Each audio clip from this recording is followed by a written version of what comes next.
মক্কার মুশরিকরা জিজ্ঞেস করতে আরম্ভ করলো, ইয়া মুহাম্মদ, আমরা জানি মানুষ মাটির তৈরি, ফেরেশতারা নূরের তৈরি মানে আলোর তৈরি, এরপর জিনেরা আগুনের তৈরি, আল্লাহ কিসের তৈরি?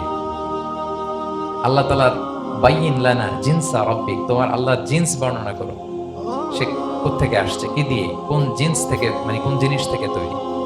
তখন আল্লাহ তাআলা এই সূরাটা নাযিল করলেন, কুল হুয়াল্লাহু আহাদ আল্লাহুস সামাদ লাম ইয়ালিদ ওয়া লাম ইউলাদ ওয়া লাম ইয়াকুল লাহু কুফুয়ান আহাদ। এইভাবে অনেকগুলো বর্ণনা পাওয়া যায় যে এরকম এরকম প্রেক্ষাপটে যখন রাসূল সাল্লাল্লাহু আলাইহি ওয়াসাল্লামকে তারা এই সমস্ত প্রশ্ন জিজ্ঞেস করে, তখন তাদের প্রশ্নের জবাব স্বরূপ আল্লাহ তাআলা 4 আয়াত বিশিষ্ট এই সূরাটি নাযিল করেন। তাহলে সূরার কোন প্রেক্ষাপটে, কোন সিচুয়েশনে সূরাটা নাযিল হলো, এটা সবার কাছে ক্লিয়ার না এখন? এই সূরার কিছু ফজিলত পাওয়া যায়। আপনারা তো সূরার নাম শুনেছেন সূরাতুল ইখলাস। ইখলাস শব্দের অর্থ হচ্ছে সিনসিয়ারিটি, আন্তরিকতা বা একনিষ্ঠতা। যেহেতু এই সূরায় একনিষ্ঠতার সাথে আল্লাহ